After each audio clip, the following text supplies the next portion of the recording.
Hey everybody, it's Lon.TV, and we're taking a look today at a brand new flagship phone from Motorola. This is the Z2 Force, and it's a phone running Android 7.11. It's due to be out in August, but you can pre-order it right now. As with most flagship phones, pricing is complicated on this one, so I'll get to that in a second. But I do want to mention, in the interest of full disclosure, this is on loan from Motorola, actually Lenovo now. All the opinions you're about to hear are my own. Nobody is paying for this review, and no one is reviewing this content before it is posted. So let's take a closer look at the hardware now. From a design standpoint, it looks very nice. It's thin and light, of course, but it's not groundbreaking in its design, partly because, and I'll get to this in a minute, it has a docking feature on it with peripherals that need to be backwards and forwards compatible, which I'll show you when we get into that portion of the phone here. It has a 5.5-inch Quad HD 1440p OLED display. This is a shatterproof phone. We've seen this on other Motorola phones before. When I was at their release event in New York City the other day, we were dropping them flat onto surfaces and no shattered screens at all. It will get scratched up a little bit, but by and large, you won't see the screen shattering. And when you do get the screen scratched up, which is inevitable with this type of display, you can have them replace the front lens on it to get you back good as new. A lot cheaper to do that than it is to do the whole display. In the past, they used to let you replace that film yourself, but now you have to send it in to them to get that work done. But again, it should be cheaper than having to replace the display altogether. In prior testing with this technology, I found that if you drop it onto a gravelly surface, for example, like some rocks or something like that, you might dent the display, but it is less likely you'll shatter the display. So even though those dents can be permanent, you will get more life perhaps out of this phone, especially if you are frequently dropping your phone when you're out and about. And that's probably a good thing given the price tag on this. So if you were to buy this outright from Motorola right now, I believe they're listing it at around $720. Very expensive, but in line with other flagship phones. They are selling it, though, through a number of different carriers here in the U.S. All the major carriers will be selling this on day one. They're selling it already. They all have different promotions. I think Verizon, if you do their monthly plan, by the time you get through your 2-year commitment with them, you'll be about half price or thereabouts. And they're also offering free projectors with the phone as well. So there are ways to get into it for less money, but you might be locking into a contract or paying out over a period of time. Very thin and light. It is only about 5 ounces or 143 grams. It does have a pretty big camera bump here, but what they have are these little sleds that go on the back of the device here, and they have some that are decorative only that will kind of flesh out that bump there and make it one solid piece, kind of similar to how their old Moto X phones used to work there. So you can get that camera bump eliminated if you want. There's other devices too, like this one, which I'll be doing a first look at later on in the week here. This is their 360-degree camera attachment. They've got a whole bunch of attachments that came out with the prior version of the phone that will also be compatible with this one. They've got a game controller on the way, battery packs, and a whole bunch of other stuff too. So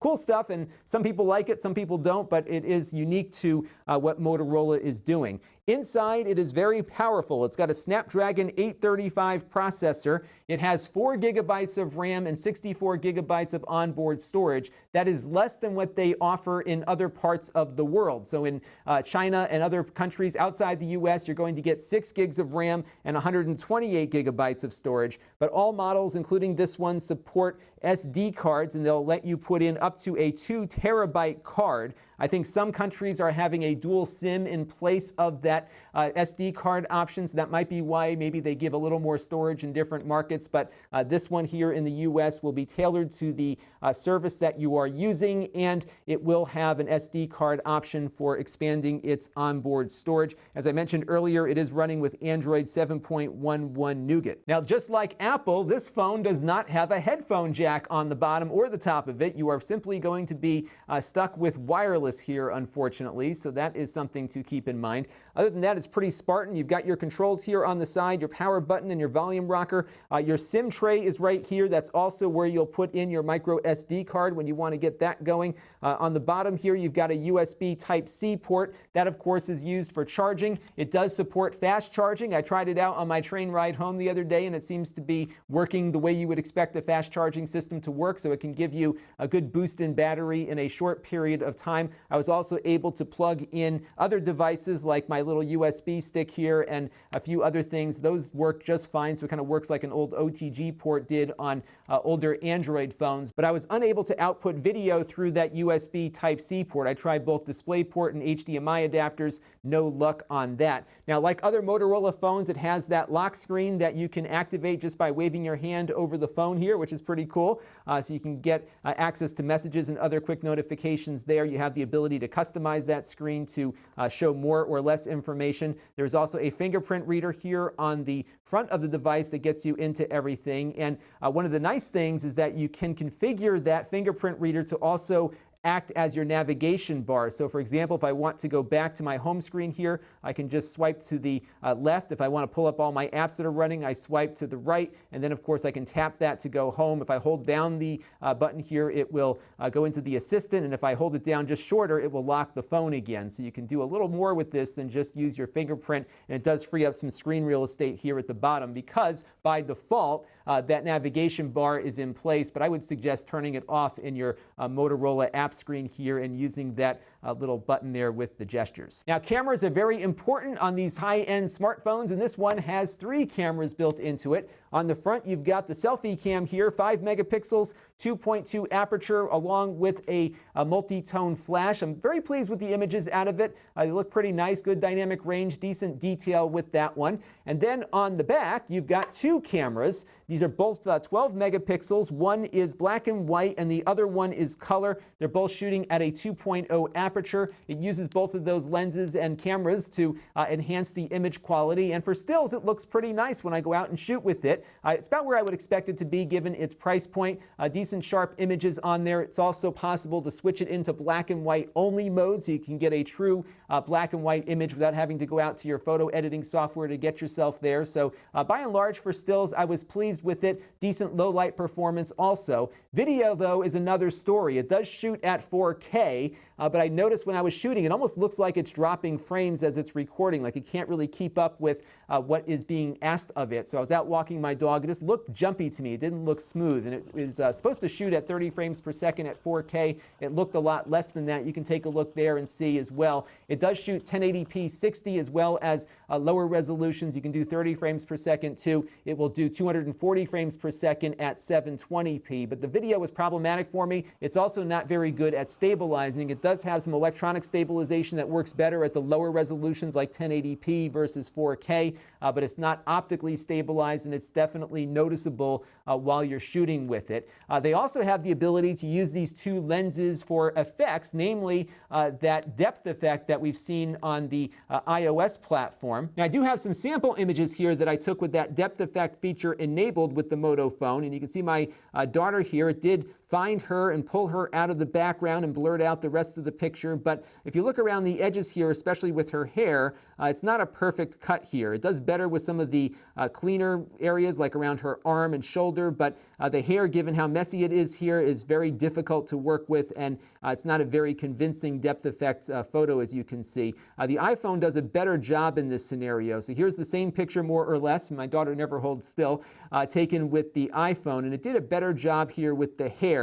As you can see, it's not perfect either, but it is a little nicer as far as how it cut her out of the picture. Even these sharper lines here are more defined than they were with the Moto phone. So I think from a depth effect perspective, the iPhone is probably better, at least in this scenario where you've got somebody with strands of hair flowing all over the place that trip up things quite a bit. I did notice that the iPhone doesn't blur the background as aggressively as the Moto phone does, and maybe that's contributing to it. This is all software, so I'm sure this can be adjusted over time. Apple's certainly been adjusting their depth effect feature, and it's been getting better over the last couple of months that I've been using it, so I'm sure Motorola can put some time in and maybe make that adjustment. It did better here with the flower that you're seeing on screen. So on the left here is the flower shot with the Moto phone. It is a little cleaner. It's a little soft though. It didn't make as sharp of an image as I got with the iPhone, but you can see here it is relatively competitive with what we got out of the iPhone. It even was able to blur out the leaf here, whereas the iPhone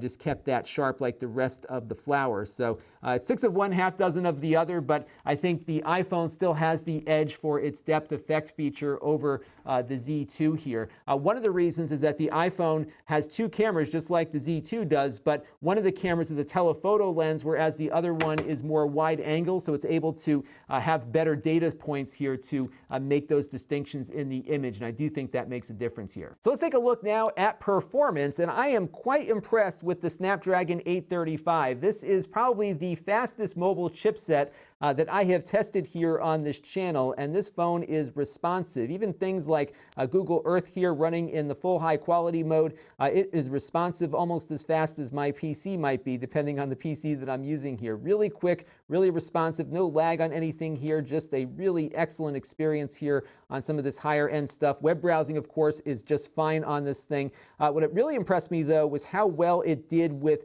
the Dolphin emulator, which is a GameCube emulator, which usually chokes a lot of the Android devices that we have tested it on. On the title screen here for Wave Race, we're getting about 60 frames per second. I do have a save state here that we'll jump to so we can see how the gameplay is going.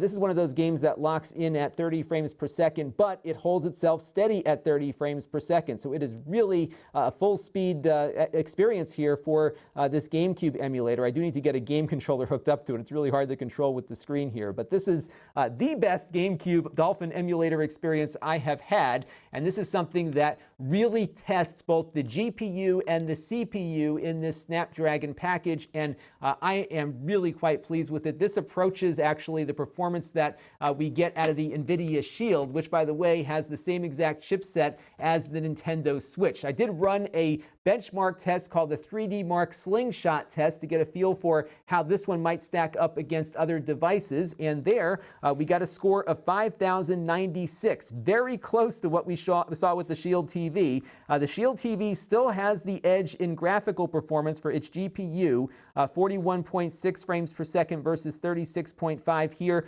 29 on the second graphics test versus 21.5. But keep in mind that this is a little battery-powered mobile phone, whereas the Shield gets plugged into the wall in your home, so there's no power limitations there. So this is impressive on a mobile chipset. Equally impressive, if you go over to the physics test here, is how well it stacks up on the CPU-intensive stuff, and in some areas, this does better than the Shield does. So this is a very quick processor, both for graphics and for its CPU computational stuff. And I think we're going to see a lot more stuff that is going to impress all of us with this chipset in the months and years to come. And I'm just waiting for that to happen because, unfortunately, most people still have slower phones out there. So many developers are not necessarily going to be targeting the higher end portion of the market here. But if enough of these phones get out there, I think we'll be seeing a lot more. But a lot of things that have been aspiring to run well, like that emulator, should do well on here. Just by a point of comparison, I also got the Samsung S8 in a couple of days ago that I just begun testing. That one comes in around the same performance here too. So I think we're going to be seeing a lot of cool stuff with these new processors, and it works very, very well on this particular handset. Now, battery life on the phone is advertised as all day, and I will agree with that assessment for light to moderate usage. Now, the battery on this phone is actually one of the smallest Motorola has put into a phone in recent years. In fact, they've had phones that go for days without a charge. This one will certainly not go days, but you should get most of a day, if not the full work day. The reason is they went for a thin and light design here, which means that you can't fit as big of a battery. This one is a 2,730 milliamp hour battery. That compares to the 3,000 milliamp hour battery that's in the Samsung S8 running with the same processor. So I think if you were to stack the two up against each other here, both running the Dolphin emulator or something else strenuous all day long, the Samsung will probably do a little better. And everyone's battery life is going to be determined based on the conditions that you use your phone in, so it's hard to say what my all-day battery life will compare to yours. But if we look at my example here, I turned the phone on around 8:30 this morning. I've been using it off and on all day. It's on the cellular network also. I'm at about 46% right now. So I did get through the workday essentially here, and I'm into my evening now. I'm still working, but it seems to be working okay for that. But I think, though, if I was out shooting a lot more video, if I was really using the phone heavily like I do with my iPhone throughout the day, I don't think I would be sitting at 50% right now. I probably would have had to do a turbocharge somewhere along the way. So I do think battery life will be a bit of an issue on this, especially for heavy smartphone users, that's usually what the flagship buyers typically are. But of course, they've got something they could sell you to solve that problem, which is a Moto Mod backpack that you can snap on to the back of this thing. which will give you a larger battery to supplement what's inside the phone. And I'm sure that was part of the thought process here. Those who want longer battery life can pay a little extra and get that backpack installed, and it will get you a little further along throughout the day. One cool thing about the game controller mod that they introduced this week is that it has a built-in battery also. So while you're gaming with that controller mod, you will get extended battery life as a result. So there are some ways to extend the battery life on here if you're away from an outlet, but it does definitely have a smaller battery than competing models do. So overall, I am pleased with this phone, in particular its performance, and I really like the display on it too. I like the fact that it is shatterproof, which is going to be something great for those of us who are a bit clumsy, although it is plastic and that might scratch up over time and might require some replacement, and unfortunately they're not going to let you do that replacement yourself. My biggest reservation is with the camera system right now. The video quality did not impress me. I'm really concerned about those drop frames that I was appearing to get while shooting 4K video. The depth effect for having two cameras should certainly be better on a phone at this price point. And I think if this phone was priced a little less, at least below that $720 buy-in, I think it would be something I would be more enthusiastic about, but it is expensive. Now, everyone's going to be paying something different for this phone because every carrier has a different deal going with it, so you'll likely pay less than that over time, but nonetheless, the price point here is such that I think the camera on it could have been better. Some folks might react to the design. It doesn't look all that sleek compared to the S8, for example. I think partly they are limited by this Moto Mod system that they've developed, because if you want to bring your Moto Mods with you as you upgrade, which I think is their intention here, given that these are forward and backward compatible at the moment, that means this is largely going to be the form factor of Motorola phones for the near future, just because if you're going to spend $300 on this 360 camera, you probably want it to work with the phone you're going to buy next year, and that means it really has to conform to this exact shape in order for it to continue to work with your phones moving forward. So that's something to keep in mind. I do think this is probably an excellent phone for Android gamers because they have that game controller mod that is coming out very soon. That game controller has an external battery built into it, so you get some extra juice while you're playing. It also eliminates a lot of the latency that you get with Bluetooth connections because it is directly connecting to the phone with hardware, and I'm really eager to test that to see what the latency will be on that moving forward. So I think this might be a really good device for gamers. Beautiful display on here. I really like OLED displays, and this one certainly is a nice one. Good color balance, nice contrast on it. Overall, I am pleased. The battery life isn't as bad as some folks might be thinking it will be, but I do think if you are a heavy user, this will not simply last as long as phones with larger batteries, but there are ways to mitigate it, both through charging or through picking up that extra mod pack for when you'll be out on the road. So all in, a pretty decent phone. I wish it was a little less expensive, but I think it does live up to being a flagship phone, but they definitely got to work on this camera system. I'm hoping it's just software bugs I'm dealing with, and if they make some improvements, I'll come back and do a follow-up. This is Lon.TV, and thanks for watching. This channel is brought to you by my Patreon supporters, including gold level supporter Cody Falk. If you want to help the channel, you can by contributing as little as $1 a month.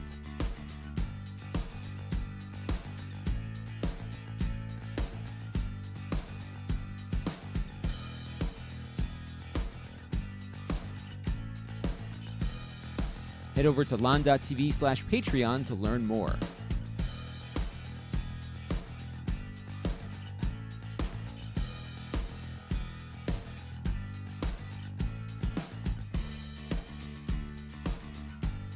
And don't forget to subscribe. Visit Lon.TV/S.